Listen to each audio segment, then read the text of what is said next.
ઓમ શ્રી ગણેશાય નમઃ. જય શ્રી કૃષ્ણ મિત્રો.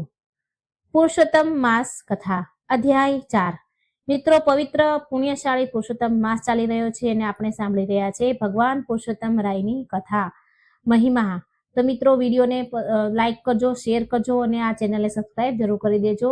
વિડીયોને શેર એટલા માટે કરવાનો મિત્રો કે આપણા થકી ભગવાનની કથા વાર્તા કોઈ સારી રીતે સાંભળી શકે, એમના મનમાં પણ ભક્તિ ભાવ ભગવાન પ્રત્યે પ્રગટ થાય, આપણે સારું કર્મ બાંધીએ, એનું પુણ્ય ફળ આપણને મળે.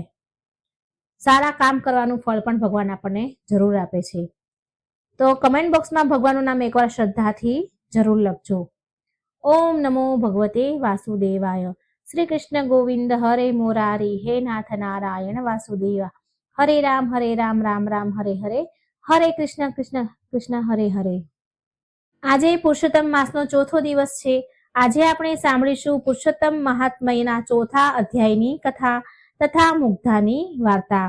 મિત્રો, વિડીયો પસંદ આવે તો લાઈક કરજો, શેર કરજો, ચેનલને સબસ્ક્રાઇબ જરૂર કરજો. પરમ પવિત્ર એવો આ પુરુષોત્તમ માસ ભગવાન શ્રી કૃષ્ણને અતિ પ્રિય છે અને એમને સમર્પણ છે, અર્પિત છે આ મહિનો. આ અધિક માસમાં ભગવાન શ્રી કૃષ્ણની કરેલી ભક્તિ, દાન, જપનો મહિમા અનેક ગણો છે. એટલે અધિકથી અધિક પણ લાભ ફળ આપનારો આ પુરુષોત્તમ માસ છે. આ પુરુષોત્તમ માસમાં ઈશ્વરની કરેલી ભક્તિ જન્મ મરણના ભયથી મુક્તિ અપાવે છે અને આધિ વ્યાધિ ઉપાધિમાંથી, દરેક સંસારના ભયમાંથી આપણને મુક્ત કરનારી આ પુરુષોત્તમ માસની ભક્તિ છે, કથાઓ છે. આ પુરુષોત્તમ માસમાં ભગવાન શ્રી કૃષ્ણના નિત્ય અધ્યાય સાંભળવાના અને દરેક દિવસની એક એક સુંદર વાર્તા કથા છે, જેને સાંભળવાથી મન શુદ્ધ થાય છે, પવિત્ર થાય છે અને અંત સમયે ભગવાન શ્રી કૃષ્ણના ચરણોમાં સ્થાન મળે છે. માટે આપણે આજે સાંભળીશું પુરુષોત્તમ માસ કથા અધ્યાય 4. મલ માસના દુઃખદ કથા વિશે આપણે સાંભળીશું. બોલો પુરુષોત્તમ ભગવાનની જય. મલ માસની દુઃખદ કથા. સૂત પુરાણી બોલ્યા, હે મુનિ શ્રેષ્ઠો, અધિક માસને આશ્વાસન આપતા શ્રી વિષ્ણુ ભગવાન બોલ્યા, મારા ધામમાં રુદન હોય નહીં. અહીં આવનારના બધા દુઃખ દૂર થાય, દુઃખ દર્દ દૂર થઈ જાય. પછી ભગવાન અપમાન અને તિરસ્કારને લીધે મલમાસનું જીવન ઝેર બની ગયું હતું. ભગવાન વિષ્ણુના ચરણ કમળનો સ્પર્શ કરી તેણે પોતાના દુઃખો કહેવા માંડ્યા. હે કૃપા સાગર, કઈ ન સૂઝવાથી અકળાયેલો, મૂંઝાયેલો હું આપને શરણે આવ્યો છું. લોકોએ મારો તિરસ્કાર કરી મને હળધૂત કર્યો છે. હું અનાથ છું, આપ મારું રક્ષણ કરો. મલમાસ નામ આપીને મારા ભાઈઓએ મારું ઘોર અપમાન કર્યું છે. મારું જીવન અસહાય બની ગયું છે. મારો કોઈ અધિષ્ઠતા નથી. આ 30 દિવસ દરમિયાન સૂર્યનું સંક્રમણ અટકી જાય છે. આથી મને હળધૂત કરવામાં આવે છે. પ્રભુ, આ બધી આપદામાંથી, વિપત્તિમાંથી મારો ઉદ્ધાર કરો. આટલું કહીને મલમાસ પોકે પોકે રડવા લાગ્યા. આથી ભગવાન વિષ્ણુ તેની પ્રત્યે દયા લાવીને બોલ્યા, વત્સ, દુઃખના સમયમાં ધીરજ ધારણ કરવી જોઈએ. રડવાથી કંઈ વળતું નથી. મારે શરણે આવેલ કોઈ પણ દુઃખી સંકટ મુક્ત થયા વિના પાછો ફરતો નથી. મારા ધામમાં અને મારી શરણમાં દુઃખ, શોક કે મૃત્યુનું નામો નિશાન જોવા નહીં મળે. હું તને દુઃખમાંથી મુક્ત કરીશ. તારે જે કહેવું હોય તે ધીરજ અને શાંતિથી કહે. ભગવાન વિષ્ણુના આવા વચનો સાંભળી મલમાસને આનંદ થયો. તે 2 હાથ જોડીને બોલ્યો, હે પરમ કૃપાળુ, મારું દુઃખ મેં આપણી સમક્ષ જાહેર કરી દીધું. મારો તિરસ્કાર ન થાય. મારા જેવા અન્ય માસો, પક્ષો અને તિથિઓને જેમ અધિષ્ઠતા દેવ છે તેમ મારો અધિષ્ઠતા સ્થાપિત કરો. આ માસમાં શુભ કાર્યો થઈ શકે તેવી આપ કૃપા કરો. લોકો મને મલમાસ ન કહે તેને માટે મારું યોગ્ય નામકરણ કરી આપો. આપ દીન દયાળુ છો. મારા ઉપરના આ કષ્ટો મને મરણ તુલ્ય લાગે છે. મને તેમાંથી ઉગારો પ્રભુ. આમ કહીને મલમાસ મૂર્છા પામી ભગવાન વિષ્ણુના ચરણમાં ઢળી પડ્યો. શ્રી બૃહદનારણ્ય પુરાણના પુરુષોત્તમ મહાત્મયનો મલમાસની દુઃખદ કથા નામનો ચોથો અધ્યાય અહીં સંપૂર્ણ થાય છે. તો મિત્રો, આપણે સાંભળ્યો ભગવાન પુરુષોત્તમના મહિનાનો ચોથો અધ્યાય અને હવે આપણે સાંભળીશું આ માસની વાર્તા, હોળી મુગ્ધાની કથા. પુરુષોત્તમ રાયની છે. બિચારી ભોળી મુગ્ધા દેરાણી એટલે કરે શું? એને ભગવાનને અતિશય રૂપ ન આપતા સદગુણો આપી દીધેલા. જ્યારે એની જેઠાણીને રૂપ મળી ગયું, ઉપરાંત જેઠાણીના અભિમાનનો પાર ન હતો. અભિમાની હોવાની સાથે સાથે જેઠાણી કપટી પણ ગજબની જ હતી.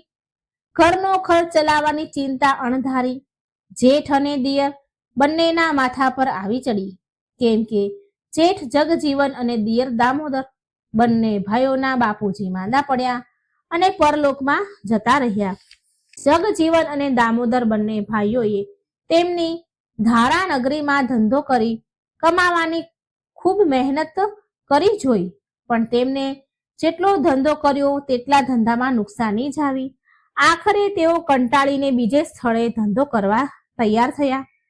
ધારા નગરી છોડી બંને ભાઈઓએ સૌરાષ્ટ્રમાં વલભીપુર જવાનું નક્કી કર્યું. એ સમયે વલભીપુર આખા જગતમાં વેપાર ઉદ્યોગ માટે જાણીતું હતું. જગજીવન અને દામોદર વલભીપુર ગયા. પછી થોડા દાહડા તો જમના જેઠાણી અને મુગ્ધા દેરાણી વચ્ચે સુખ શાંતિમાં વ્યતીત થયા. પણ એ પછી જેઠાણીએ ધીમે ધીમે દેરાણી પાસે દાસી જેવી ચાકરી કરાવવા માંડી. સાવ નજીવી ભૂલના બદલામાં ગાળો ભાંડવા લાગી. બિચારી મુગ્ધા સાવ ભોળી અને સાચું લાગે તે બોલી દે. એકવાર મુગ્ધા પાણીનું માટલું ભરી પાણિયારે મૂકવા જતી હતી. એટલામાં જમના જેઠાણીને બહારથી કોઈ બાઈએ બૂમ પાડી હાંક પાડી. પોતાની બહેનપણી ઝાલકાના અવાજને ઓળખી જમના પોતે અડધો બદલેલો સાડલો પૂરો બદલી એટલી ઝડપથી અંદરથી બહાર દોડી કે મુગ્ધાના શરીરથી તે જોરથી ટકરાઈ. મુગ્ધાના હાથમાંથી માટલું નીચે પડ્યું, પછડાયું. જમનાએ આ દિવસના આ અકસ્માતને ખૂબ જ ગંભીર ગણી કાઢ્યો અને બબડી, આ છપ્પર પગી આવી જ ભાંગફોડ કરતી રહે છે. બૈરાઓ વચ્ચે મુગ્ધાએ પોતાનો બચાવ કર્યો. ભાભી, તમે અથડાયાને માટલું ફૂટી ગયું, એમાં હું શું કરું? આ બાબત પર રસાકસી થઈ. પોતાનો જાણી વાક જ નથી એવું ઠહેરાવવા જેઠાણીએ દેરાણીને લાફા મારી દીધા. એક લાફો તો એવો માર્યો કે દેરાણીના નાકમાંથી લોહી વહેવા માંડ્યું. દેરાણીની દયા ખાવાને બદલે એને લાતો મારતી ઘસી ગઈ ને ખૂબ વગોવા માંડી ને પછી છપ્પર પગી એમ બડબડતી દેરાણીને ઘરની બહાર કાઢીને બારણું બંધ કરી દીધું. બિચારી મુગ્ધા હવે તો સાવ રખડી પડી. નજીકના એક ઘરમાં તેણે ઘરધણીની દયાથી જગ્યા ભાડે મેળવી. આજુબાજુના ભલા માણસોએ તેને દળવા ભરડવાનું ખાંડવા કૂટવાનું કામ આપ્યું. સવાર સાંજ ભગવાન શ્રી કૃષ્ણનું રટણ કરતી તે અભણને ભોળી કુળ વધુએ આડોશી પાડોશીના વૈતરા કરી પોતાનું સ્વતંત્ર ઘર પોતાના પગ પર ઊભું કરી ચલાવવા માંડી. પુરુષોત્તમ મહિનો આવી ઊભો રહ્યો. જમના જેઠાણીએ તો પોતાને મોટી ભક્તાણી મનાવવા માટે બહેનપણીઓ જોડે નદીએ નાહવા જવા માંડી. બિચારી મુગ્ધા, એને પુરુષોત્તમ માસ કેમ કરવો તેની તો સમજણ જ ન હતી. તેણે પોતાની જેઠાણી પાસે જઈ પોતાની વ્રત કરવાની ઈચ્છા કહી. જેઠાણીએ તો પોતાની બહેનપણીઓની હાજરીમાં દેરાણીને ધુતકારી કાઢી. દેરાણીએ વ્રત વિધિ નિયમ વિશે કોને પૂછવું? ધારા નગરીમાં ન હતી કોઈ બહેન કે ન હતી કોઈ કાકી માસી. એણે ઝલકાને પૂછવું ઠીક માન્યું. ઝાલકાએ મહા કેફાની હતી, એ બી બહુ જ જબરી હતી. જમનાની તે ખાસ બહેનપણી હોવાથી તેને ખુશ કરવા ઝલકાએ મુગ્ધાને કરડાકીમાં પૂછ્યું, તારે વ્રત કરવું જ છે? મુગ્ધાએ કહ્યું, હા કરવું જ છે.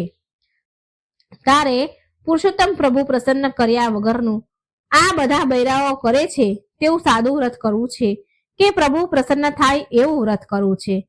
ઝાલકાએ પૂછ્યું. ઝાલકાએ વ્રત વિધિ નિયમ બધા સાવ અવળા જ કહ્યા. સાવ મેલા પાણીથી સવારે નાહવું જોઈએ, મેલા પાણીથી પીપળાનું પૂજન કરવું જોઈએ, બારણા ઉઘાડા રાખી પુરુષોત્તમ પ્રભુનું નામ લઈ પાંચ માણસોની હાજરીમાં જેને ફળાહાર કહી શકાય તેવું ભોજન સવારે, બપોરે, સાંજે ને રાત્રે ખાવું જોઈએ. મુગ્ધાએ આ બધું શ્રદ્ધા રાખી કબૂલ કર્યું. વ્રત બાબતમાં સંદેહ લેવાય જ નહીં, વિશેષ પૂછપરછ થાય જ નહીં. આ પ્રમાણે ઝાલકાએ મુગ્ધાને કહ્યું હતું ને મુગ્ધાના મન પર તેવી છાપ પડી હતી. મુગ્ધાને તો ભગવાન પર અચળ શ્રદ્ધા રાખી ઝાલકાના કહેવા પ્રમાણે આખોય પુરુષોત્તમ મહિનો પૂરો કર્યો. છેલ્લા દિવસે મુગ્ધાને પીપળામાં જાણે શંખ, ચક્ર, ગદાને પદ્મ ધરનાર ભગવાન પુરુષોત્તમ દેખાયા. આ પ્રમાણે હર્ષાવેશમાં આવી જઈ પીપળામાં પ્રભુના સાક્ષાત દર્શન કરતી મુગ્ધા દંડવત ઢળી પડી. એણે પીપળા પર જે મેલું પાણી રેડ્યું હતું એ પાણીથી એના કપડા ખૂબ ગંદા થઈ ગયા.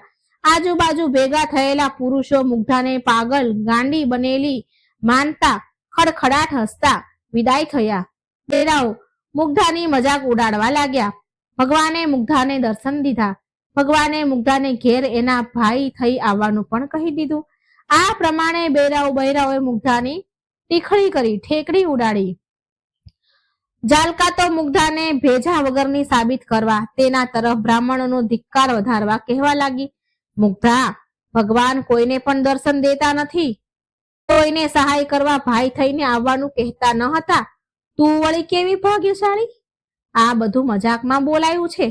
એની શંકા લાવ્યા વિના ભોળી મુગ્ધા સાચું જ સમજી ઝાલકાનો ઉપકાર માની પૂછવા લાગી. હવે મારે કોઈ વિધિ નિયમ કરવા બાકી ખરા કે?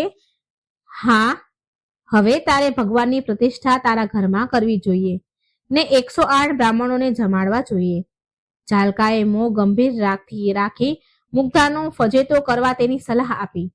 તારી પાસે એટલા બધા બ્રાહ્મણોને જમાડવાની સગવડ ન હોય તો તારે કોઈ પાસેથી મોટા થાળ માંગી તેની ઉપર કપડું ઢાંકી દેવું. મુગ્ધા બોલી, હા બહેન, ભગવાન મારા ભાઈ થઈને મારા આંગણે પધારવાના તો છે જ, પછી બધું એની મેળે એ શું નહીં પતાવી શકે? ભગવાન બધું જ કરી શકે છે. મારું વ્રત પણ દબદબાથી પૂરું કરશે જ. ઝાલકાને તો હવે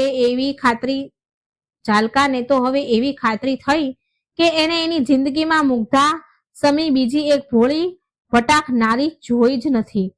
બીજા બૈરાઓ મુગ્ધાને અક્કલ વગરની ગમાર સમજવા લાગ્યા. એકાદ બે ભલા બૈરાના મનમાં તો મુગ્ધાની હવે પછીથી ફજેતીનો વિચાર આવતા તેને દયા આવવા માંડી. પ્રભુ પર અચળ વિશ્વાસ ના રાખનારી મુગ્ધા તો ભોળી ભલી હતી. ભોળપણથી અસંભવને સંભવ બનાવવા તૈયાર થઈ. તેને બ્રાહ્મણને ઘેર જઈને આવતીકાલે સહકુટુંબ જમવા પધારવાનું નોતરું આપ્યું. આ વાતની ખબર જમના જેઠાણીને પડતાની સાથે જ તેને પોતાની સરસાઈ દેખાડવા બ્રાહ્મણોને ઘેર જઈ જમવા પધારવાનું નિમંત્રણ આપ્યું. ઝાલકાની ટીખળી બૈરા મંડળ તો મુગ્ધાની ફજેતી જોવા ઘડી એના ઘરે ખબર કાઢવા દોડી આવવા લાગી. બ્રાહ્મણો તો જમના જેઠાણીને ત્યાં પણ પહોંચ્યા અને મુગ્ધા દેરાણીને ત્યાં પણ હાજર થયા. મુગ્ધાને ત્યાં આવેલા બ્રાહ્મણો પીરસવાની વાટ જોવા લાગ્યા. જમના જેઠાણીને ત્યાં જમી પરવારેલ 2-3 કુટુંબો તો મુગ્ધાને ત્યાં થોડું ખાઈ દક્ષિણા માટે હાજર થયા. પણ કશી જ તૈયારી ન હોવાથી બ્રાહ્મણોમાં બળબડાટ શરૂ થયો. કેટલાય બ્રાહ્મણો પાતર પડ્યા તો લાવો કે પાતર પડ્યા મંગાવવાના બાકી છે, આવા પ્રશ્નોની જડી વરસાવવા લાગ્યા. મુગ્ધાની મૂંઝવણ વધવા માંડી. ક્યારે ભાઈ થઈ ભગવાન આવે એની વાટ જોતી તે ચારેય બાજુ નજર ફેરવતી. તેઓ ફરી મુગ્ધાને પૂછતા, અમે પાતર પડ્યા મંગાવીએ? અમને મુગ્ધા ટૂંકમાં કહેતી. એ લોકોને મુગ્ધા ટૂંકમાં કહેતી, મારા ભાઈ બની ભગવાનને તો પધારવા દો. આ ઉત્તર સાંભળી કેટલાક બ્રાહ્મણો તો છેડાઈ ગયા, ગુસ્સે થયા. એટલામાં સૌએ એક તેજસ્વી પુરુષને જોયો. તેણે જ બ્રાહ્મણોને કહ્યું, હજી સુધી તમે લોકો જમવા જ નથી બેઠા, પણ પતર વેલીને પડ્યા?